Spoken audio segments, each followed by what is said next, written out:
ça va être complètement catastrophique. Wow!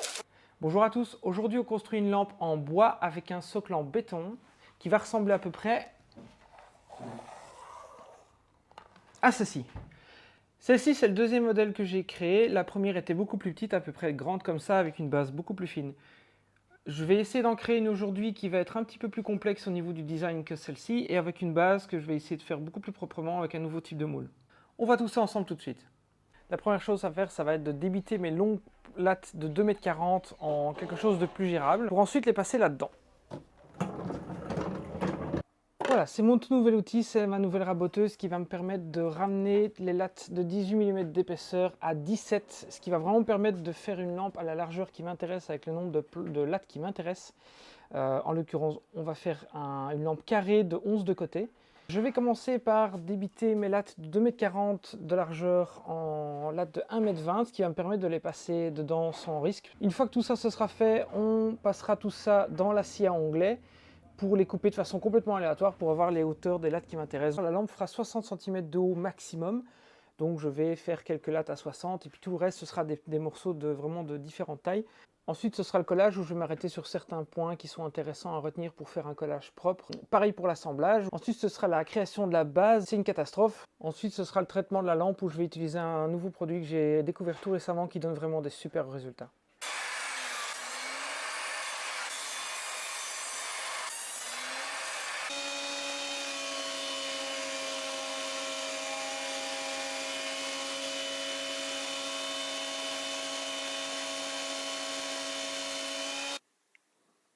« 17 par 17 et là-bas 17 par 17.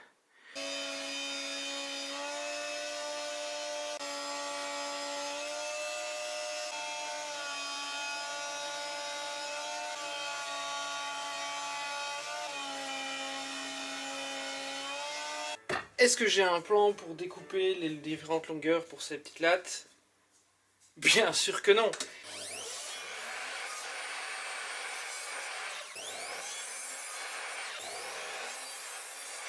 Ici, je voulais vous montrer qu'en fixant une planche en bois sur le guide de la scie à onglet, vous pouvez éviter énormément d'éclats dans vos planches, puisque au moment où votre lame va couper, les fibres de la planche que vous êtes en train de couper seront retenues par la planche qui est juste derrière, et donc n'éclateront pas, ne se sépareront pas de votre pièce principale. Ça permet vraiment d'avoir des pièces plus propres. Donc le bas de la lampe va être ici, hein. Pour moi c'est plus simple. Et je fais ça de façon plus ou moins aléatoire. Donc il y a plusieurs choses dont on doit tenir compte, c'est le collage. Je ne peux pas avoir trop de vide parce que sinon mon collage ne va jamais tenir. Ou alors en tout cas le collage va tenir mais le serrage sera pratiquement impossible. Pour que ce soit un carré, il faudra donc que j'ai deux de mes côtés qui fassent 11 lattes et deux autres côtés qui fassent 9 lattes. Puisque si je fais les quatre côtés à 11, ce ne sera plus un carré. Si je viens serrer là, et qu'ici ça ne tiendra pas. Donc ici, au moment du collage, il faudra que je vienne intercaler un petit morceau comme ça. Hop, c'est pour l'exemple. Celui-là, je ne le collerai pas. Et comme ça, ici, je peux venir serrer sans que tout parte en couille. Alors, mon premier côté me plaît comme ça. Je le mets à part. Ça,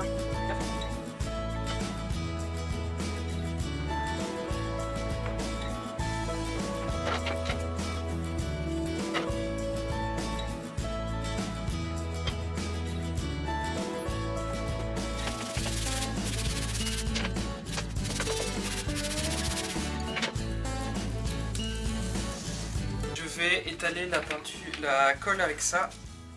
Ça évitera qu'on m'en foute plein les doigts et ça m'assurera qu'il y ait une couche bien régulière partout.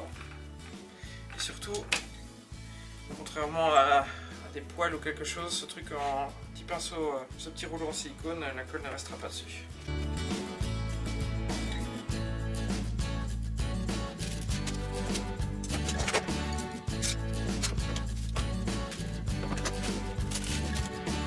Quelques marques pour bien me rappeler de l'alignement parce que je ne l'ai pas fait à la précédente.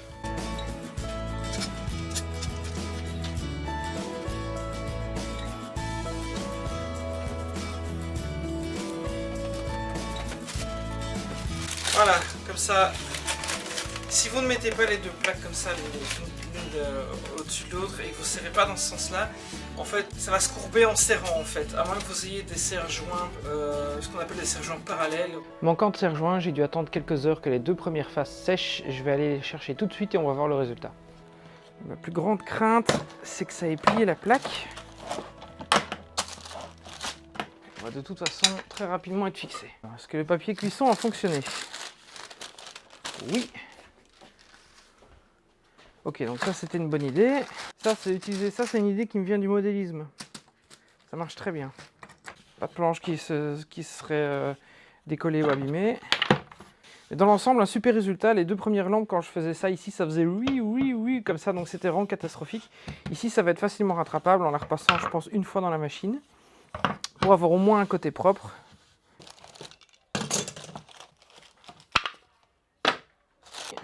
Alors, qu'est-ce que ça a donné ici? Je sais pas si vous voyez là. C'est pas du tout collé correctement. Tandis que là, oui. Et donc ici, vous voyez, écart, petit écart. Et ici, j'ai mon doigt, et là. Donc là, j'ai un problème. Je me demande si je vais pas faire sauter ce collage-là. Je vais voir si c'est... Non, ben voilà. Vous voyez. En plus, c'est pas solide. Donc voilà, ça, c'est pas OK. Voilà. Holy shit, fuck. Ok. Pas la pince, j'ai compris. Bon, voilà, on a eu un demi-fail et une réussite. On va faire les deux derniers.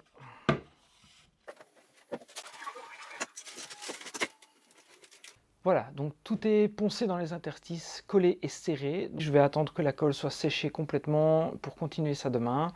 Où on fera on repassera dans la machine pour réégaliser les faces. On poncera. Ensuite, on essaiera de voir si on peut déjà faire l'assemblage final et on s'occupera ensuite de la base. Là. Alors, rien à coller. Rien ne s'est tordu pour le moment en tout cas. Ah, dans l'ensemble, celui-là est très réussi. Là, je suis content. Voilà à quoi il ressemble celui-là. Ouh, sa mère, j'arrive pas à la voir. Bon. Voilà. De nouveau bien droit. Et le dernier.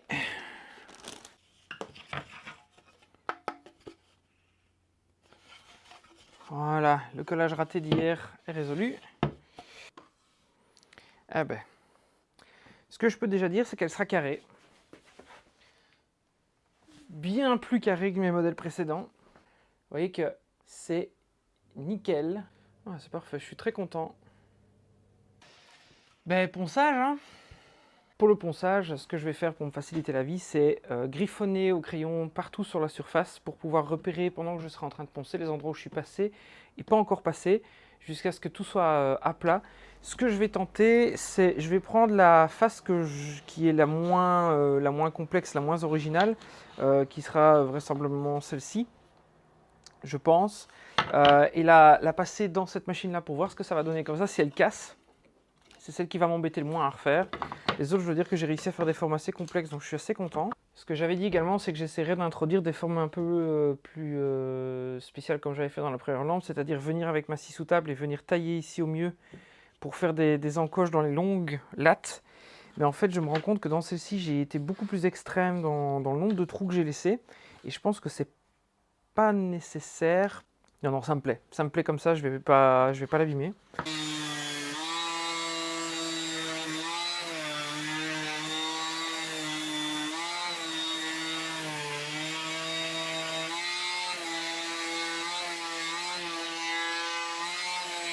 Oui, j'ai des fils électriques partout parce que j'ai pas encore d'installation électrique très adaptée.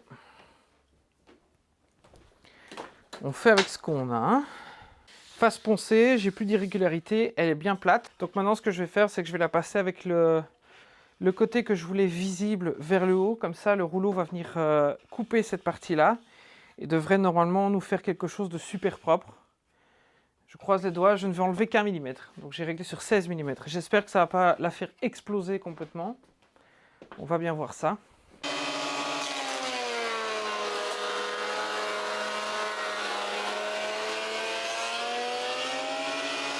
Donc ça s'est bien passé dans l'ensemble, j'ai juste eu un petit problème. Je pense que j'avais un nœud ici et il est parti. Vous voyez, il s'est fait arracher. Alors c'est pas très grave, j'ai presque pas à poncer tellement la surface est propre.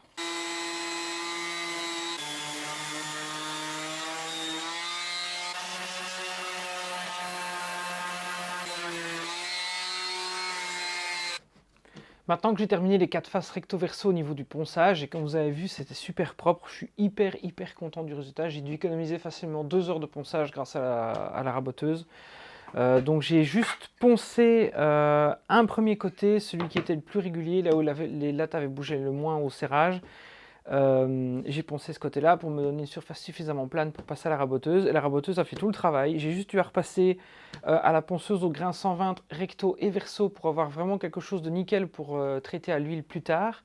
Donc maintenant, je pense que je ne vais pas faire l'assemblage comme je l'avais prévu. Je vais passer à la base. Il n'y a pas vraiment de raison, c'est juste que j'ai envie de faire la base et d'arrêter de chipoter là-dessus. Je vais les mettre de côté bien protégés pour ne pas les abîmer. Et je vais vous montrer comment je compte faire la base en béton.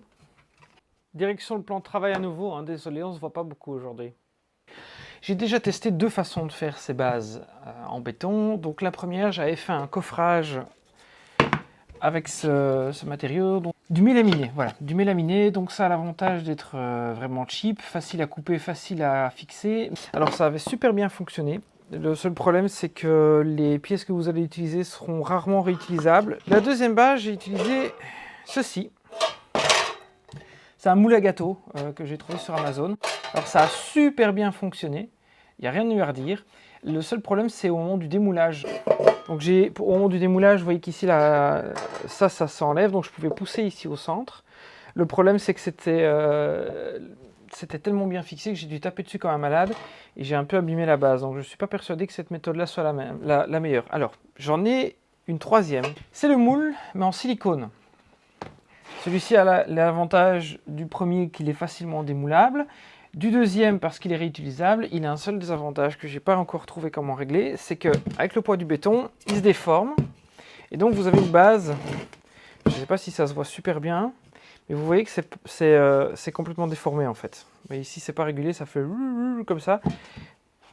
Parce qu'ici, vous voyez, vous avez des supports, donc vous avez 2 renforts au niveau des supports. Et ici, le béton a clairement poussé sur le plastique. Ce que je vais essayer de faire, c'est marier les 2 méthodes. Je vais couper les supports qui sont ici. Et l'enficher, je pense, dans celui-là. Pour que ce soit lui qui supporte le poids, mais lui dans lequel il y a la matière.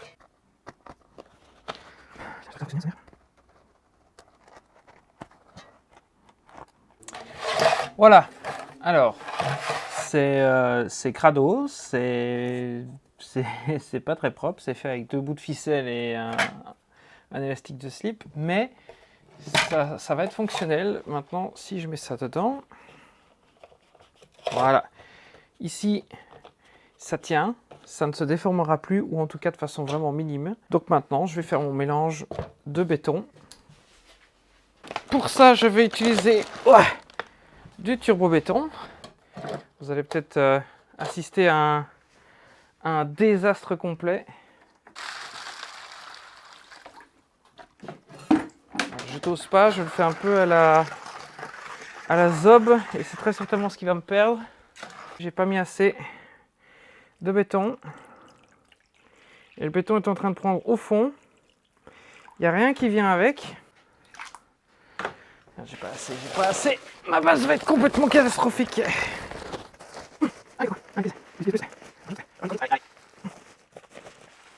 Faut aller vite parce que sinon le béton ne va pas coller avec la couche d'en dessous. Encore en mettre.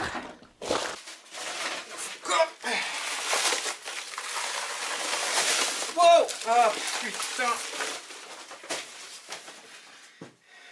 Ok, j'ai renversé tout. Il n'y a pas assez d'eau, il n'y a plus assez d'eau. Parce qu'il y en a beaucoup trop qui est tombé. Arrêtez de rire! C'est pas drôle! Ok, c'est un peu drôle. J'ai failli mettre du béton dans ma défonceuse sous table. Oh là là! Alors parlons de ce qui vient de se passer. Vas-y, trouve une super explication. Tout était prévu, c'était bien sûr pour le sketch que j'ai fait ça. Hein. Puisque c'est comme ça, je me casse. Donc j'ai ruiné mon plan de travail principal.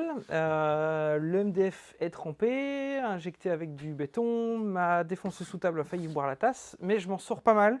Alors, je sens que ça se démoule parfaitement. Donc ça, c'est nickel. Réutilisable autant de fois que je veux. Voilà. Alors, qu'est-ce que ça donne? Ben, ça donne que là, c'est pas encore durci. Mais j'ai bien fait de le démouler, puisque comme ça va lui laisser l'occasion de respirer. Alors, là, on a beaucoup de cailloux. On a quand même beaucoup de gravier au fond, mais c'est pas grave, on va mettre des petits pieds pour éviter de griffer les surfaces sur lesquelles on se pose. Stop, on arrête tout, c'est une catastrophe. Vous en rendez compte, je m'en suis rendu compte. J'en ai fait une nouvelle. Celle-là, j'ai bien respecté les mélanges qu'on est censé faire quand on fait du béton. Et celle-là, regardez ça en dessous, elle est tellement réussie que ici, c'est d'un lisse, j'ai l'impression de caresser par endroits un bout de verre. Je laisse la vidéo continuer sur la base qui est ratée parce que je vais vous montrer comment installer la lampe et de toute façon que ce soit sur celle-là ou sur l'autre, ce sera exactement la même chose. Pareil pour les pieds où je vais utiliser les mains, donc ça ne changera rien, mais ce sera celle-ci qui sera utilisée sur la version finale de la lampe que vous verrez dans les photos. La première chose à faire pour l'assemblage, c'est de créer une base bien plane sur chacun des côtés pour pouvoir l'assembler debout comme ça et pas qu'elle soit comme ça ou qu'elle tombe d'avant en arrière.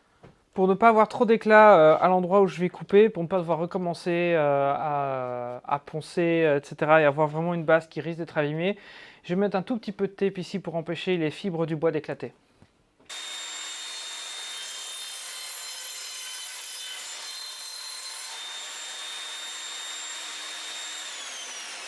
Sans le tape. Avec le tape, pardon. Et ça, c'est sans. Je trouve quand même qu'il y a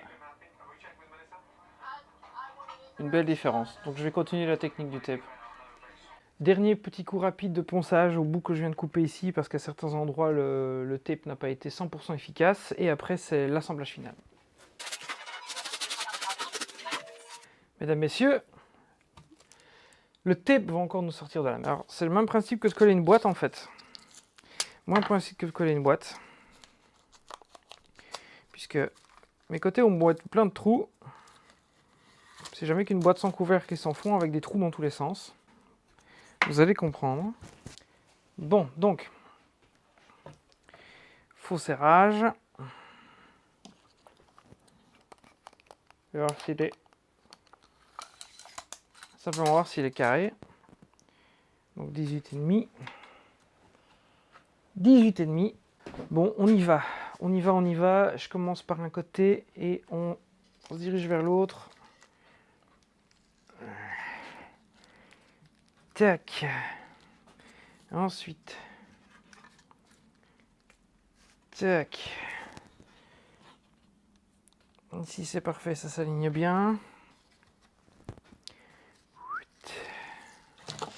Ah, allez.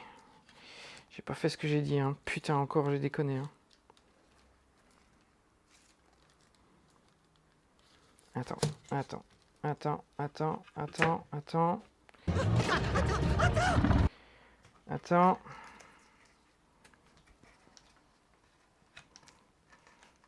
Tac. Ensuite. Tac. Et ensuite, tac. Paf. Voilà. Paf, paf, paf. Et on tire, et on tire, et on tire, et on tire comme un sagouin.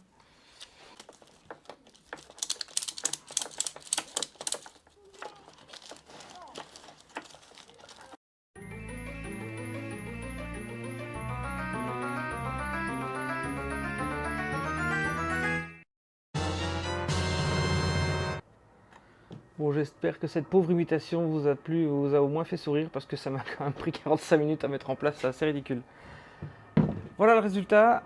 Alors, c'est pas terminé, je dois encore poncer, puisqu'ici j'ai quelques bords qui sont pas tout à fait alignés au moment du collage, ça a un petit peu glissé, parce que ma préparation n'était pas idéale. J'ai aussi quelques traces ici aux endroits où j'ai vraiment serré comme un bourrin. Ici, j'ai le bois qui est un tout petit peu renfoncé, ici. J'essaierai de vous faire des photos de près parce que là, à cette distance-là, vous n'allez rien voir du tout.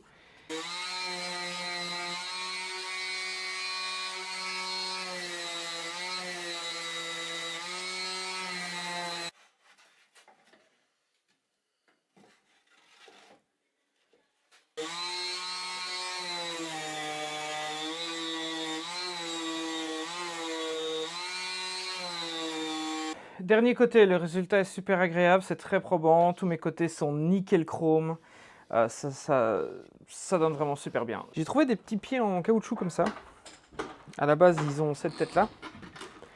Je vais simplement couper ça, comme ça, et puis je viendrai les coller, c'est très bien.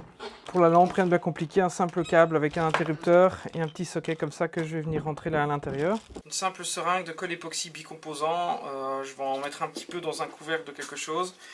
Mélanger, en appliquer sur les deux surfaces et ce sera réglé. Je devrais juste presser un peu. Voilà, 15 minutes sont passées, c'est sec. Vous allez voir que c'est super solide. Regardez le petit test que j'ai fait tout à l'heure. Vous voyez ma visseuse, mon plan de travail qui doit peser, sans tout le brol qu'il y a dedans, à lui tout seul, au moins 50 ou 60 kg. Regardez. Voilà, c'est tout l'établi qui bouge et la lampe, elle ne bouge pas du tout. Donc l'époxy a pris, il y en a suffisamment. C'est super résistant, donc je suis content. Pour le finish que je vais utiliser sur cette lampe, on va mettre de l'huile danoise, donc Danish Oil de cette marque-là. J'ai encore testé que celle-là, mais jusqu'à maintenant, j'en suis super content. Pour l'application, c'est ultra simple. Cette fois-ci, je vais utiliser une petite éponge comme ça. C'est pas vraiment une éponge absorbante. Et la dernière fois, je l'ai fait avec un bel bout de tissu, ça a été très bien.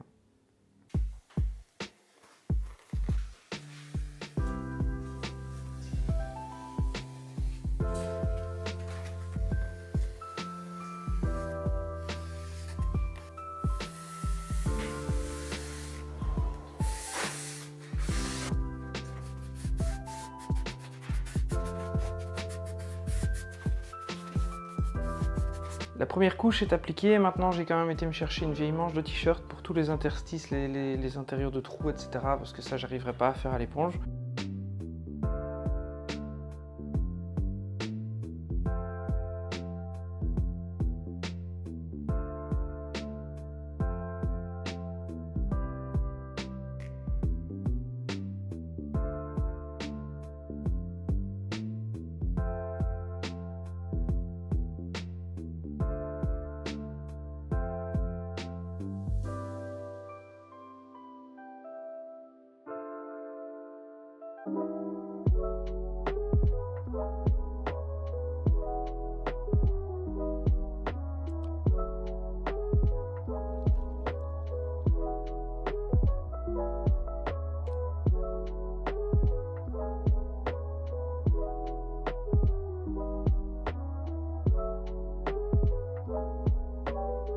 Voilà, j'espère que les photos qu'on a fait vous ont plu et qu'elles étaient vraiment représentatives de ces lampes parce que j'en suis vraiment super satisfait.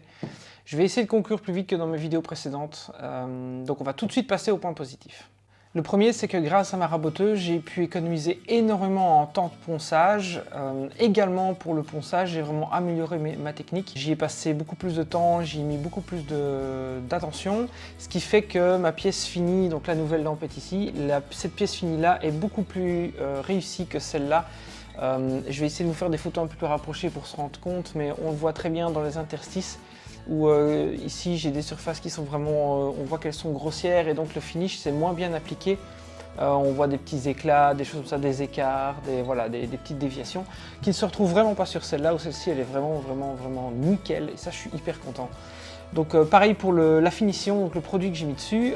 Ici j'avais mis deux couches, ici j'en ai mis qu'une, ça fait que celle-là est un peu plus claire et ça me plaît beaucoup plus. Ensuite j'ai appliqué avec le pinceau, vraiment dans les tout petits creux, ça fait que de nouveau celle-là est beaucoup plus propre. Pour la base en béton, donc vous avez certainement beaucoup rigolé, moi j'ai bien eu la honte, mais j'ai enfin maîtrisé de comment couler ce turbo béton. Donc dans mes précédentes expériences, il durcissait en moins d'une minute et c'était une catastrophe. En fait, j'ai simplement remarqué que les dernières fois, je faisais ça au soleil et en plus il faisait plus de 30 degrés. Forcément, ça prenait trop vite. Dans mon garage et au frais, ça va nickel, j'ai largement le temps de mettre dans le moule et on se retrouve avec une base qui est absolument parfaite. J'ai vraiment rien à redire, elle est ultra solide, etc. Seul petit changement que je ferai la prochaine fois, après avoir vu comment ça s'est encore passé avec celle-ci, c'est que j'insérerai dans le moule au centre un tout petit tube en PVC qui fera en sorte que j'ai directement un trou au centre pour ne pas avoir à aller à forer et abîmer ma base, pour laisser passer le fil électrique. Je pense que ce sera une bien meilleure réussite et je remercie ma chérie pour cette idée. Pour ce qui est de l'ampoule dans celle-ci, pour le moment, il y a vraiment une ampoule, je vais vous la montrer. Voilà. J'ai vraiment une ampoule énorme que j'avais trouvée, que je voulais vraiment mettre dans cette lampe, puisque vu la taille, je me disais que c'était vraiment l'occasion d'éclairer sur toute la hauteur. Récemment, j'ai essayé celle-ci. C'est une ampoule beaucoup plus petite qui coûte 3 fois moins cher, donc celle-là coûte 10, celle-là coûte plus de 30 €. Celle-là vient d'Ikea, je vous mettrai une petite référence pour le modèle.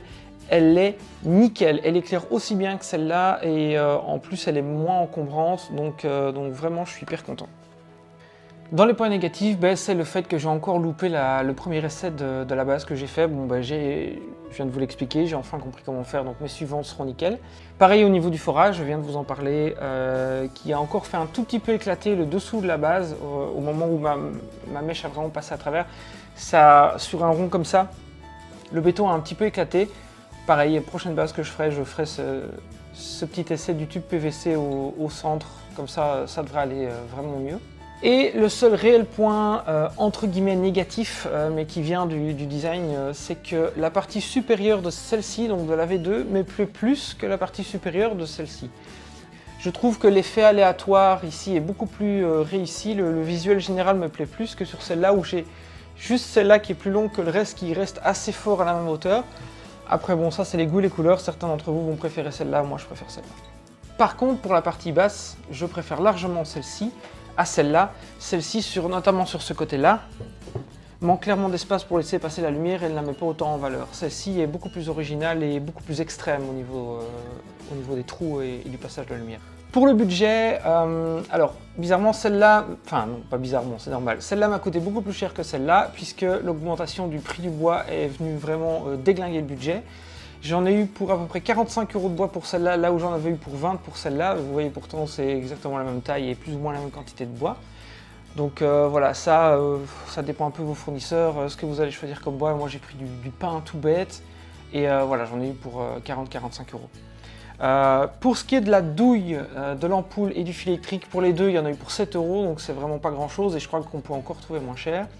Et l'ampoule, donc utiliser le modèle que je vous ai donné, celle d'Ikea, c'est 10 €. Franchement, c'est nickel, pour ce genre de modèle, c'est parfait. Et pour le béton, un grand sac de 25 kg, c'est 6 € et là j'ai utilisé quoi pour une base, j'utilise le quart, le tiers, donc ouais, on va dire 2 € de béton, c'est négligeable. Pour le temps, dans mon application de montage, j'avais à peu près 10 heures de vidéo, donc bien évidemment ça inclut toutes mes répétitions, etc. Donc j'ai mal fait mon calcul cette fois-ci, j'ai pas tenu aussi bien le compte, mais je crois qu'il faut compter entre 6 et 8 heures pour faire le projet complet. C'est surtout beaucoup de temps de collage et de ponçage en fait. J'espère que cette vidéo vous aura intéressé, j'espère qu'elle aura été chouette à regarder. J'espère surtout que le design de la lampe vous aura plu, pourra vous inspirer pour faire des choses également de votre côté. Pour ma part, j'adore faire des lampes, je trouve ça super intéressant, également le mélange de matières, béton, bois, métal, bois, résine, etc. Faire des lampes, c'est vraiment quelque chose qui me plaît énormément, donc dans le futur, je vais en refaire, c'est sûr et certain. Je vous souhaite à tous une bonne fin de journée, bricolez bien, travaillez bien et surtout, à vos outils.